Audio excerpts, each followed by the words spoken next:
My name is Earle Marsh, and I am an alcoholic.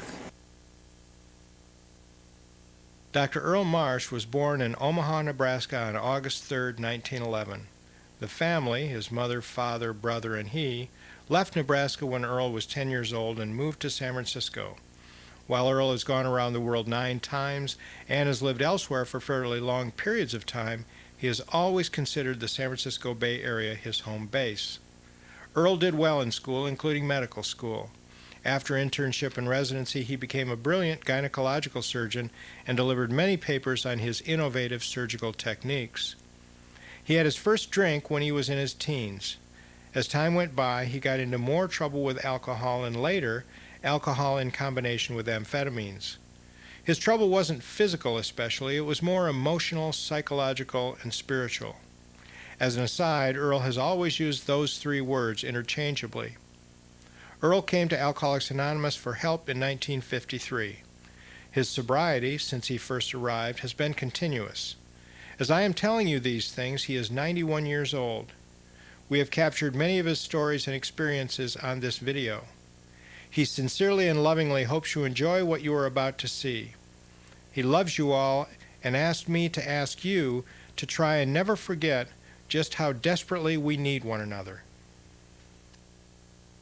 Well, it was on the 15th of June, 1953. And I got up in the morning and went out to Sam's Restaurant in Tiburon. And Sam's Restaurant, maybe some of you folks have been there, it's a very famous place, still is. Sam and his wife were a couple of two-fisted drinkers, but I don't think alcoholics. So I drank with them. On this particular day, the 15th of June, 1953, I ordered the following: a Waring blender full of vodka fizzes, you know what a Waring blender is, and 3 double vodka martinis. Now why I ordered this mess, I don't know.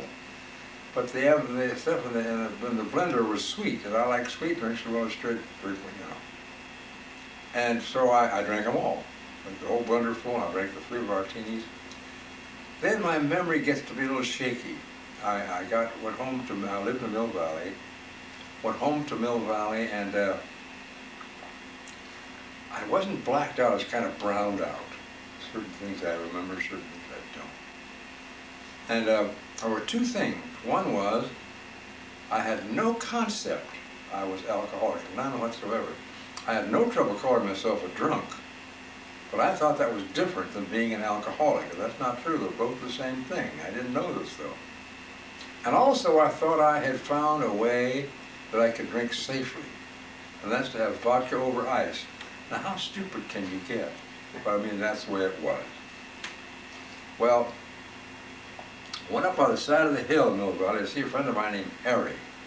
He was a fraternity brother of mine at the University of California, undergraduate, and a good friend of mine, a nice guy, classmate. And I went up to see Harry. Now, why I have no idea to this day, but I went up to see him.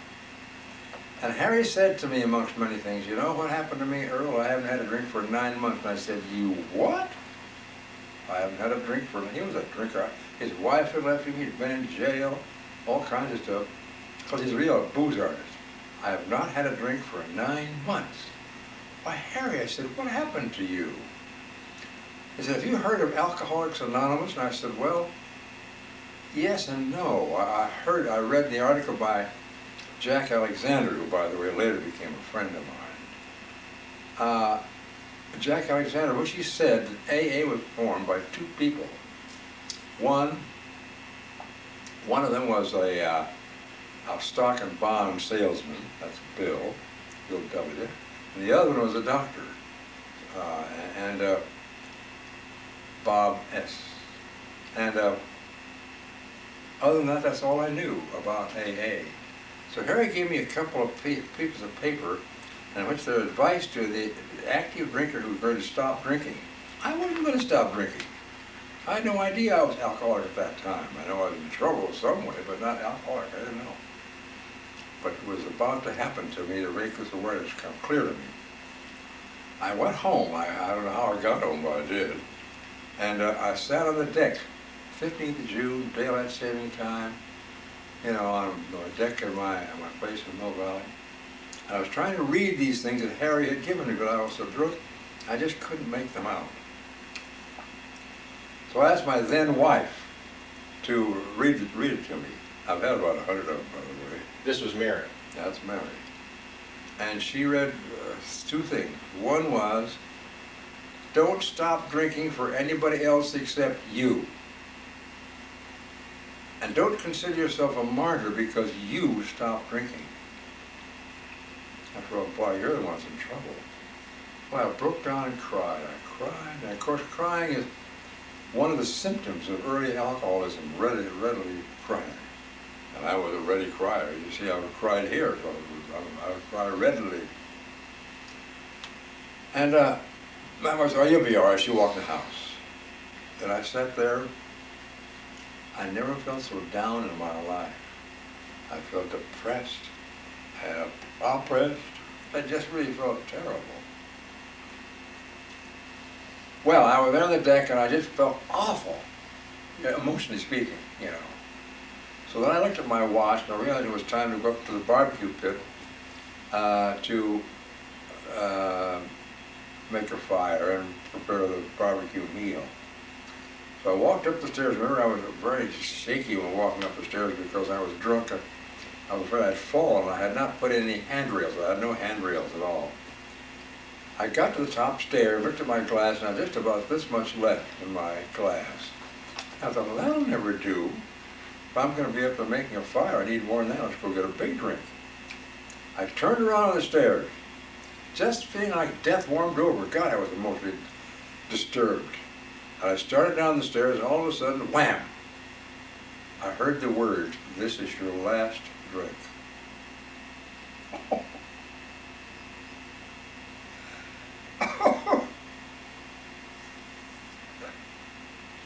Jeez. What a day. This is your last drink. Now, maybe it's a thought, I don't know. But I heard the words. At that instant, I never felt so great in my life. I was just elated. The sun got brighter, as though I had a heavy overcoat on. It was taken off my shoulders. And then it occurred to me for the first time, Earle, you are an alcoholic. Before that, I had no trouble calling myself a drunk. But alcoholic, no. But now I realize they were the same. At that instant, the craving to take another drink vanished from me and hasn't returned in 49 years.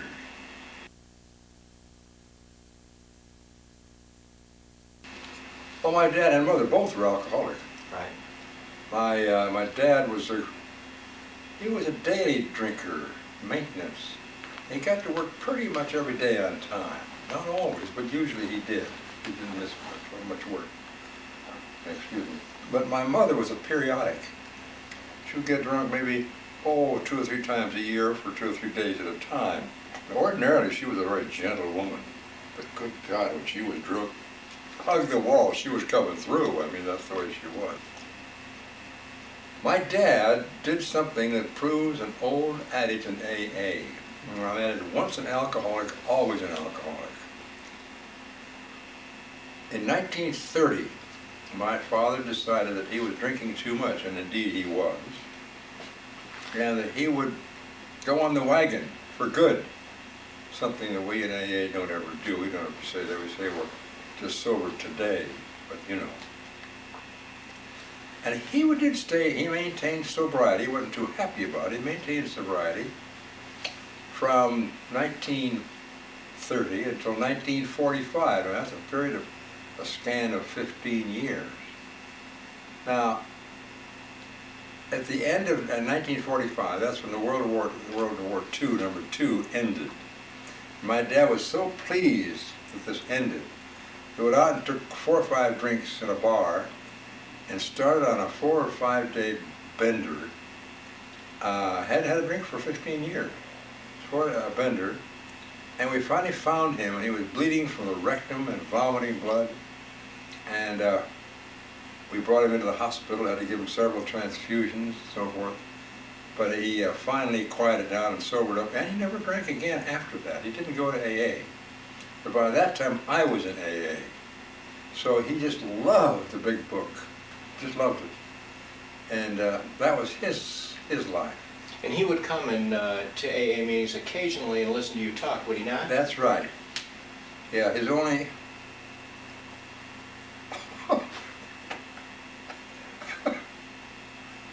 Oh, it makes me cry. My dad was a hell of a guy. And he would come to AA meetings whenever he talked because he was proud of his son. That sort of thing. I loved him very, very much. My mother too. They were great parents to me. When I was 15, a friend of mine named Art and I decided we'd go up to Russian River and take a drink. We had never had a drink. Strangely, despite the fact that booze was around my house a great deal of the time, I didn't drink because when my father and mother were drinking, there was so much damn activity in the house that we didn't dare go near it. And when they were sober, which they were from time to time, there was no alcohol at all. So I never had a chance to try it. And Art was not in the same boat, but he wanted to try alcohol. And we got a tent. There were no cabins in those days. And we went to a bootlegger whose name was Ma Martinelli. Ma Martinelli is well known today because in 1932, I think it was 32, when the 18th Amendment was repealed, she could no longer be a bootlegger. Wouldn't do any good. So she organized a wine, apple juice business, and the apple juice business became very successful, and maybe some of you folks have had some of Ma Martinelli's apple juice. You and Art went to Ma Martinelli, got some wine. That's right. We went got back to your tent. four bottles of wine. Now, why we got 4, not 10 or 2, I don't know, but we did. And how much was each bottle, I'm not certain, but I think it was a quart, or maybe that may not have been, I don't know. We came back to our little tent, and Art sat on his couch, and I sat on mine. And we opened our bottles like this. And I sampled this wine, the first drink I had ever had. I was 15. And my God, I could feel that wine just going through my veins. Wow, just going through my veins like crazy, Turned me on. And so I concentrated on this bottle until finally it was gone. Then I looked up, and here was Art sitting on his bed in a little cot, with eyes wide open, staring into space. He frightened me. I thought something was wrong. I said, Art, meaning, what's the trouble? I jiggled the air enough so he fell over on the bed, and I thought he had died, literally, that's what I thought as a kid. I went over and shook him, and I could see he was just drunk. Well, hell, I've seen this many times in my own life. So I covered him up, put his feet up on the bed, and covered him up with a blanket, and gave him a hug and put him in, and he slept the whole night. Then I was alone. I didn't know what to do. I recall that I went out and walked down the path between the rows of tents. Other people were there too. Look up at the sky and seeing the stars. It's always intrigued me, the stars. And that's no point to that, except that's just what happened. I came back in and I didn't know what to do. All of a sudden I spied the rest of Art's wine and the other 2 bottles that were touched. Mine was all gone. And I drank all 3 of those bottles down to the last drop. And then I passed out on the floor, I guess, and I vomited. I wake up the next morning with vomit all over the place, all over my clothes. God, I just felt awful and guilty, because my dad, even though he was a kind guy, was alcoholic, and had he found out that I was drinking like that, he'd have raised all hell. But he didn't. He finally found out. When I got home that day, he smelled my breath. He said, "You've been drinking?" I said, "Well, yeah, a little bit." He said, "Well, they never made me stop doing anything except masturbation." So I remember I was 3 years old. Now, I don't remember being 3, but I recall I had to be 3 in order to tell you the following memory. We're in Sioux Falls, South Dakota. That's where they live. They were doctors. They were eye, ear, nose, and throat specialists. In those days, eye and ear, nose, and throat were combined and now separate. And I looked up at these two uncles of mine. I was just 3. I remember looking up and saying, I'm going to be just like that. Just like that.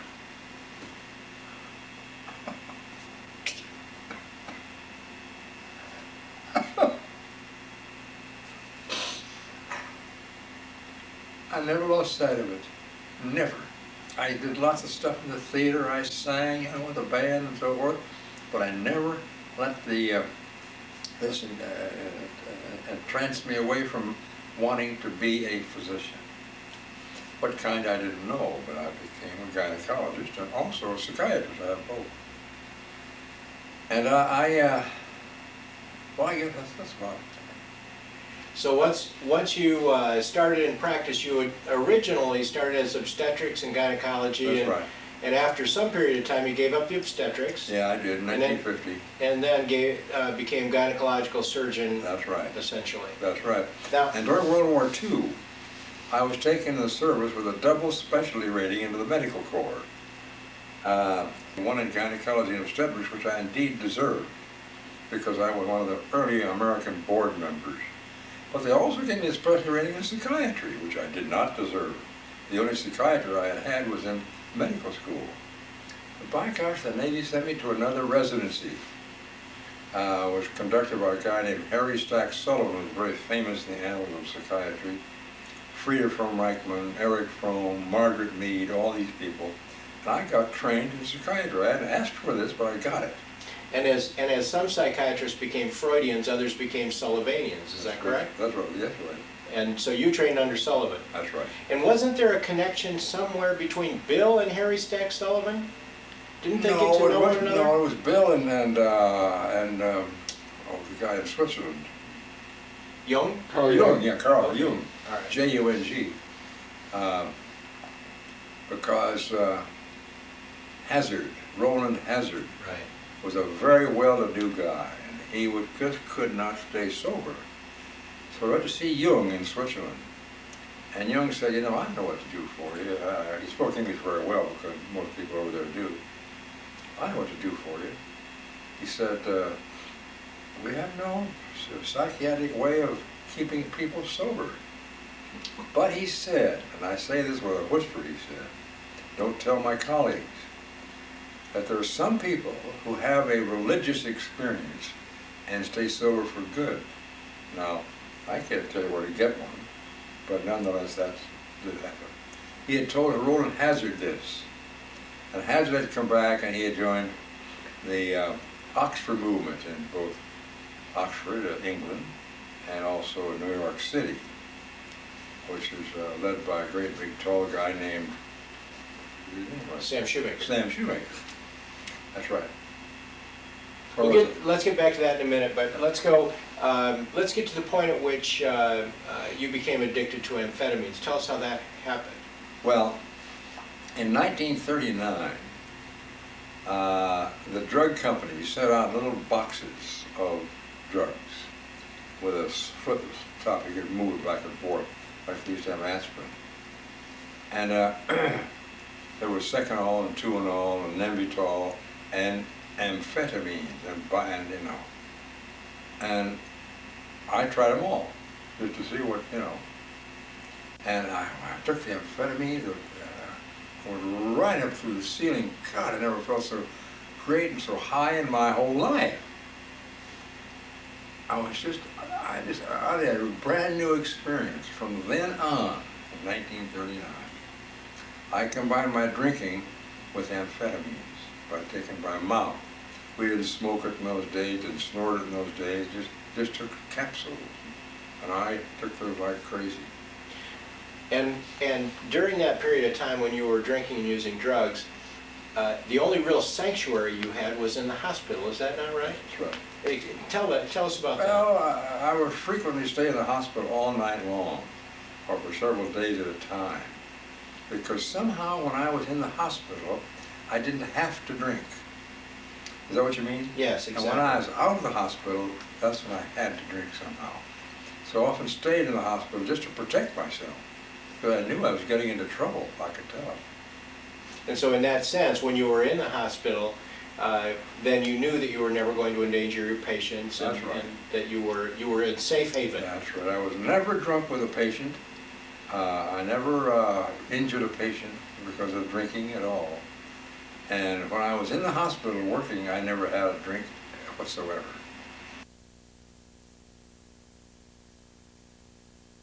You know, I have discovered something. I discovered at that, not that instant, but before that, but it became clear at this instant. When I am down in the dumps, when I feel badly, I do nothing to get rid of it. You know, I love the big book, and I love the Serenity Prayer, and I say them, but I don't say them to get rid of being depressed. No, that's not true with many people, but it's true with me. I live through my depression, my misery. I live right with it. It's difficult sometimes to live through it because it's uncomfortable. But that's what I have learned to do, because if I do, finally it unfolds and a solution comes to me and I feel just great. So my greatest friend really is emotional pain, because it leads to emotional sobriety, if you want to use the word sobriety, emotional recovery. There was an article that you wrote one time for the Grapevine called "Thank God for Despair." Oh, yes. Is that kind of what we're talking about? Yeah, it is. You know, there were guys in the 50s that said, unless you're totally happy all the time, you have not really digested the 12 steps and 12 traditions. And this is utter nonsense, but that's what they said. And it made me very uncomfortable. So I wrote an article for the Grapevine. It's been print of the Grapevine. It's also in the book, The Best of the Grapevine, in which I said, thank God for despair.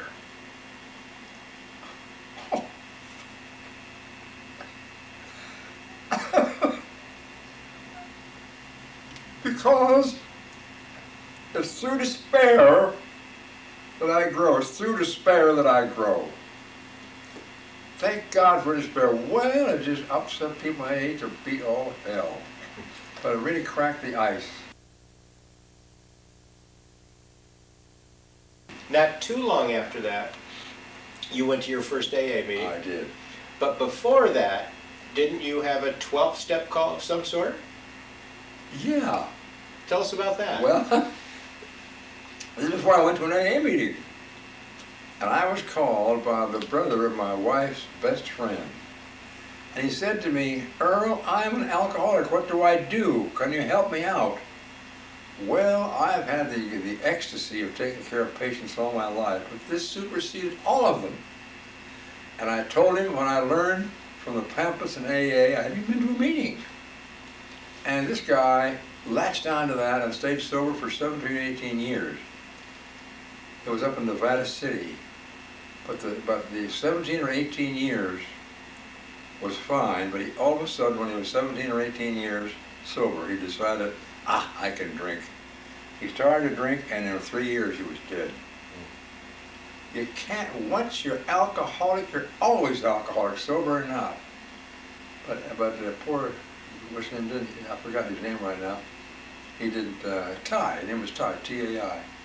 He didn't latch on to that. Now, It made me feel an ecstasy when I did this, and I hadn't been to a meeting at all. tell us about that first meeting. Oh my gosh, that was something. And we had a table, a big banquet table, you know, this, what, 4 by 8 feet or something like that, or 3 by 8.